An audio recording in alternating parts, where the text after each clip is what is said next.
کچھ نہ بولیں. جب کوئی پوچھے کیا حال ہے تو کہیں اللہ کا شکر ہے. کیا کہیں؟ شکر. تھوڑا سا اس کا بھائی ٹریبل بنائیں بھائی، ٹریبل تھوڑا سا.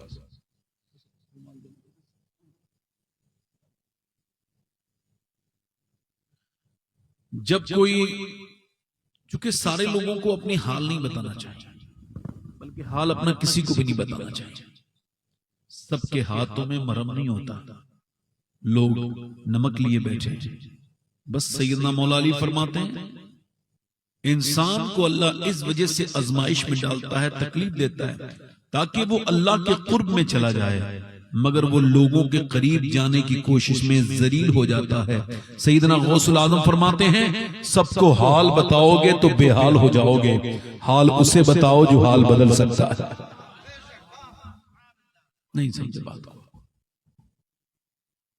آپ کی پریشانی اتنی بڑی ہوتی نہیں جتنی آپ سمجھتے ہیں. اگر میں یہ کہوں کہ آپ اس وقت آپ کا دل اگر شکر کو نہیں چاہ رہا ہے تو واللہ کہہ رہا ہوں آپ کبھی اسپتال میں ایک وزٹ کیجئے، کسی بڑے اسپتال میں جائیے، پھر وہاں آپ کو ایسا نہیں ہے کہ 60 سال سے اوپر کے مریض ملیں گے، ایسے نوجوان بھی ملیں گے جن کی عمریں 20 سال ہیں اور وہ وینٹیلیٹر پہ ہیں. ایسے بھی لوگ ملیں گے جن کو ایک اچانک کوئی درد ہوا تھا اور پیچھے کی کوئی ایسی نس دب گئی کہ پورے پیرالائسس ہو گئے، وہ اب چل نہیں سکتے ہیں. آپ جائیے ہسپتالوں میں جا کے دیکھیے کتنے بیمار لوگ ہیں اور پریشان ہیں، کتنے لوگ ایسے ہیں جن کو سانس لینے میں دقت ہے، کتنے لوگ ایسے ہیں جو بنا دوائیوں کے جی نہیں سکتے. آکسیجن مشین ہٹا دو تو ایک دم دنیا سے وہ ایسا لگے گا کہ چلے جائیں گے. میں آپ سے عرض کر رہا ہوں میرے بھائیوں، میرے دوستوں، اپنی زندگی کی جتنی نعمتیں ہیں ان کو آپ کاؤنٹ کریں. آپ کا اگر دل ٹھیک سے دھڑک رہا ہے، اس میں ریدم کریکٹ ہے، ورنہ یہ ڈاکٹروں نے جنہیں یہ بتا دیا ہے کہ تمہاری ای سی جی ٹھیک نہیں آئی، تمہاری ایکو کی رپورٹ ٹھیک نہیں ہے، تمہارا دل ٹھیک سے دھڑک نہیں رہا ہے. اب جتنا تیز خراب دھڑکتا تھا اور زیادہ اس کی رپورٹ سے اور خراب ہو جاتا ہے. انسان کی زندگی دشوار ہو جاتی ہے. اگر آپ کا دل ٹھیک سے دھڑک رہا ہے تو آپ پر لازم ہے کہ آپ شکر ادا کیجیے. اور اگر آپ نہیں کرتے ہیں، شیخ سعدی کہتے ہیں میں گزر کے جا رہا تھا تو میرے جوتے چونکہ پرانے ہو گئے تھے اور وہ جوتے میرے ٹوٹ گئے. اب میں جب چلا تو چھالے پڑ گئے، گرم زمین تھی، اب پھر میرے چھالے پھوٹ گئے. پھر میں نے رونا شروع کیا، یا اللہ اتنا تو دے دے اپنے سعدی کو کہ وہ ایک جوتے خرید لے، ایک جوڑی. تو کہتے ہیں اگلے موڑ پہ مڑا ہوں تو میں پھر بہت رویا. ایک آدمی کھڑا تھا، اس کے دونوں پاؤں ہی نہیں تھے، میں سجدے میں گر گیا. میں نے کہا مالک مجھے معاف کر دے، میرے پاس پاؤں تو ہیں، اس کے پاس تو پاؤں نہیں ہیں. کبھی اپنی نعمتوں کو سوچو، کبھی غور کرو کتنی نعمتیں اللہ نے آپ کو دی ہیں. یہ آرام سے زندگی جی رہے ہیں. ایک آدمی اسپتال میں بھرتی ہوا، 90 سال کا بوڑھا، اور اس کی طبیعت بگڑ گئی، آکسیجن میں دقت تھی، مشین لگی، ٹھیک ہو گیا. 3-4 دن میں اس کی چھٹی ہو گئی. بڑا ہسپتال تھا، 90,000 کا بل. دیکھا تو رونے لگا. ڈاکٹر نے کہا پیسے زیادہ لگتے ہیں کہ وہ کم کر دیں؟ کہا نہیں، اللہ نے اتنا نوازا ہے کہ تیرا پورا اسپتال یہیں پر کھڑے کھڑے خرید سکتا ہوں. کہا پھر رو کیوں رہے ہو؟ کہا چھوڑو نا، میرے اور میرے رب کی بات ہے. کہنا بتاؤ نا کیوں رو رہے ہو، بتاؤ تو. کہنے لگا بات یہ ہے کہ اس وجہ سے رو رہا ہوں، آپ کی اس آکسیجن مشین سے میں نے 1.5 دن سانس لیا تو آپ نے 90,000 کا بل بٹھا دیا. اللہ کی ہواؤں میں سانس لیتے لیتے میں بوڑھا ہو گیا. میں نے کبھی سوچا ہی نہیں کہ سانس لینا کتنی بڑی میرے مالک کی نعمت ہے.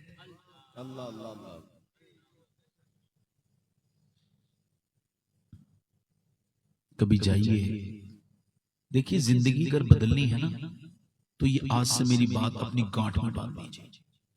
ہماری طرف تو یہ کہتے ہیں مضبوطی سے اس کو دھیان سے رکھیں، مطلب اس پہ عمل کریں. اپنا حال کسی کو نہ بتائیں، کسی کو اپنا درد بیان نہ کریں، نہ کسی سے کہیں. سیدنا شیخ محی الدین عبد القادر جیلانی غوث العظم فرماتے ہیں اللہ کی شکایتیں کرنی ہے نا تو اس سے کرو جو اللہ سے زیادہ مہربان ملے. ہے کوئی؟ ادھر دیکھو، ہے کوئی؟ تو پھر یہ گرمی بڑی ہو رہی ہے. کچھ لوگ تو بڑا لطف لیتے ہیں، سردی بڑی ہو رہی ہے. کچھ کہتے ہیں، حضرت مولانا روم کہتے ہیں یہ شروع ہوتا ہے ناشکرا گرمی سے.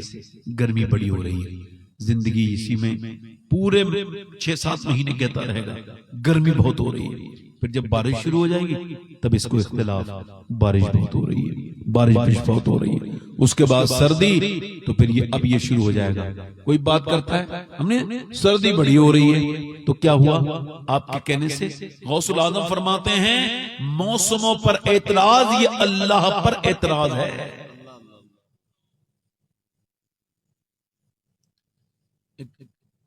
ماؤنٹ تھا ایک، یہ جزیرہ سمندر کے بیچ میں، آئی لینڈ. اس میں حضور غوث العظم نے لکھا ہے ایک ولی تھا اللہ کا مقبول بندہ. جب وہاں بارش ہوئی تو ایک دن اس نے یہ کہہ دیا مالک یہاں تو بارش کی کوئی ضرورت نہیں، میرے علاوہ کون رہتا ہے اور چاروں طرف پانی ہے. تو اللہ نے اس کی طرف جو ہے وہ یہ آواز اللہ کی طرف سے آئی ہاتف غیب سے، تو جانتا ہے کہ ضرورت ہے کہ نہیں؟ آج سے تو مقبول تھا، آج سے تجھے مردود بنا دیا گیا. یعنی کوئی اگر مقبول ہو تو اللہ اسے مردود بنا دیتا ہے. کب؟ جبکہ وہ ناشکری کرتا ہے، لوگوں سے اپنے رونے روتا ہے، نعمتوں کا ذکر نہیں کرتا. آپ شکر شروع کریں، آپ کی جو حالت ہے نا 1 مہینے صرف شکر کریں. اور آپ کو بتاؤں جو شکر گزار ہوتا ہے نا اللہ اس کی پوری زندگی شکر گزاری میں گزار دیتا ہے، اور جو ناشکرہ ہوتا ہے یہ پوری زندگی ناشکری کرتا رہتا ہے. آپ کو میاں کی باتوں پر تو یقین ہے، آپ کو ان کی باتوں پر ان کی باتوں پر یقین ہے، کسی آپ نے دنیا کی پالیسی والے پر یقین ہے. میں آپ کو دین میں ایک پالیسی بتا کے جا رہا ہوں، اگر آپ اس پہ عمل کریں تو انشاءاللہ 10-15 دن نہیں گزریں گے آپ کی زندگی تبدیل نہ ہو. تو آپ کہنا آپ شکر گزار عطا کریں، روز اپنا کھانا کھا کے شکر ادا کریں، پانی پی کے شکر ادا کریں. آپ کو سانس برابر آ رہی ہے تو اس پہ شکر ادا کریں. اولاد پہ امام غزالی کہتے ہیں اگر اولاد پر شکر ادا کرے گا بندہ تو اللہ اس کی اولاد کو نیک بنا دے گا. تو کسی نے پوچھا جب اولاد پیدا ہو گئی تو اللہ اس کی اولاد کو کیا کرے گا؟ تو کہا کہ برکتیں عطا کرے گا اور نیک ہوگی اس کی اولاد جو اپنی اولاد پر اللہ کا شکر ادا کرے. آپ میں سے 2-3 لوگ بھی ایسے نہیں بیٹھے ہوں گے جنہوں نے اپنی پوری زندگی میں 2 رکعت نماز پڑھی ہو کہ اللہ میں بے اولاد نہیں ہوں، تیرا شکر ہے تو نے مجھے اولاد دی.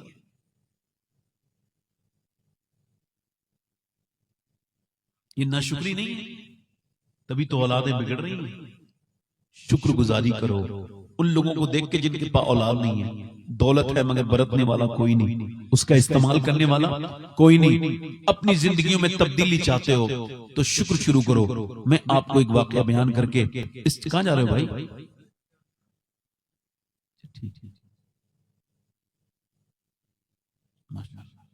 اور کوئی صاحب جانا چاہتے ہیں تو چلے جائیں، ویسے آپ بہت بھاری تعداد میں ہیں، ایسے چلے جائیں گے، آتے رہیں گے جاتے رہیں گے. تو یہ ایسے بیچ میں سے اٹھنا یہ بڑی بے ادبی ہے، اس کو بڑی سخت بے ادبی کہا گیا ہے. بلکہ امام مالک تو پڑھا رہے تھے حدیث، تو پڑھاتے پڑھاتے نا ان کی آنکھوں سے آنسو آنے لگے، اور پھر وہ وقت گزر گیا. اور جب مرید آپ کے طلباء نے پوچھا حضور یہ آنکھوں میں آنسو کیسے تھے، آپ رو کیسے رہے تھے؟ آپ نے فرمایا میرے کرتے میں پیچھے دیکھو. تو پیچھے دیکھا تو 6 جگہ بچھو کاٹ چکا تھا اور 7ویں جگہ کاٹنے والا تھا. تو لوگوں نے کہا آپ نے روکا کیوں نہیں حدیث، اور یہ آپ نے بتایا کیوں نہیں بچھو نے کاٹا ہے؟ کہنے لگے حضور کی بات کر رہا تھا، میں نے سوچا جب تک جان چلی جائے، جب تک حضور کی بات پوری نہیں ہوگی اٹھوں گا نہیں.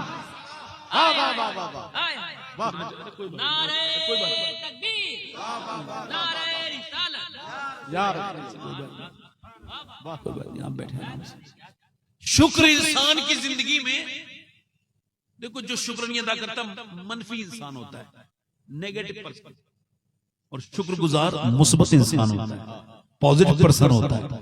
اب دیکھیں شکر سے زندگی بدلتی ہے.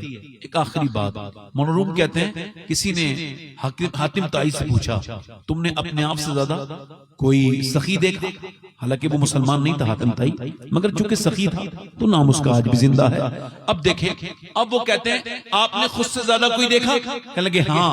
حاتم طائی نے کہا میں جو ہے نا سفر پہ جا رہا تھا، بھوکا تھا، مجھے بھوک لگی تھی. وہ کہتے ہیں جب بھوک لگی تھی نا تو میں نے ایک دروازے پہ گیا دیہاتی کے، میں نے کہا کچھ ملے گا؟ اس نے مجھے دیکھا، کہا بالکل آئیے، اہلاً و سہلاً. گاؤں کے لوگوں کے پاس گھر تو اچھے نہیں ہوتے مگر دل اللہ بڑے اچھے دیتا ہے. اس نے ایک دم بکرا ذبح کیا اور بہترین طریقے سے اس نے میرے سامنے رکھی، ایک بھنی ہوئی بہترین طریقے سے روسٹ کی ہوئی ایک کلیجی. میں نے کھائی، میں نے کہا بہت اچھی ہے. وہ اچھا، میں نے ایسی کلیجی نہیں کھائی. میں نے اسے اظہار کیا. وہ تھوڑی دیر کے بعد آیا، 2 کلیجیاں اور لے کے آیا، لیجیے حضور سے کھائیے. میں نے جب کھایا تو پہلے سے زیادہ اچھا تھا. میں نے کہا یہ تو اور بھی زیادہ اچھی ہے. وہ صبح کو آیا، میں سو کے اٹھا، ہاتھ جوڑ کے بولا یہ 2 کلیجیاں اور ہیں، اسے کھا لو مگر تعریف مت کرنا. کہا کیا مطلب؟ کہا ہمارے یہاں جب مہمان کوئی تعریف کرتا ہے تو اس کا مطلب ہوتا ہے اسے اور کھانا ہے، اسے اور چاہیے. جیسے ہمارے یہاں کوئی کہتا ہے نا کہ بریانی کھاؤ تو اور لے لو، بریانی اچھی اور لے لو، کھیر اچھی اور لے لو. وہ کہنے لگا آپ اس کو ایسا کریں کہ لے جائیں اور آپ تعریف نہ کریں. اس کا مطلب بالکل صاف ہے. پیر طریقت رہبر رائے شریعت حضور سید الحاج محمد افضال احمد صاحب کی بلاک آمد آمد ہو رہی ہے. نعرہ لگائیے، نعرہ تکبیر، نعرہ رسالت. پیر طریقت حضور سید افضال احمد صاحب کی بلاک، حضور سید محمد افضال احمد صاحب کی بلاک، زیارت حرمین شریفین، علماء اہل سنت، مسلک اعلی حضرت. سبحان اللہ. بیٹھ جائیں، بالکل سنجیدگی کے ساتھ بیٹھ جائیں، بیٹھ جائیں.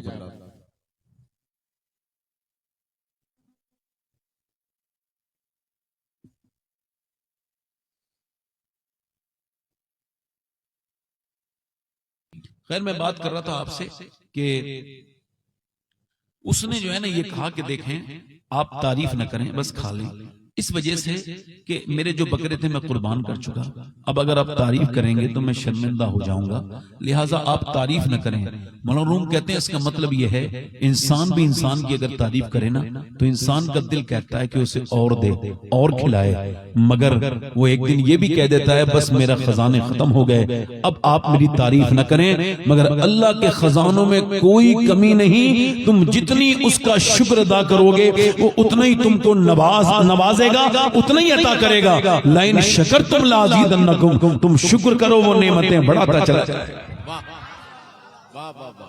تم شکر کرو وہ نعمتیں، مگر ناشکری نہ کرو. یہ نہ کرو بلکہ شکر گزاری کرو.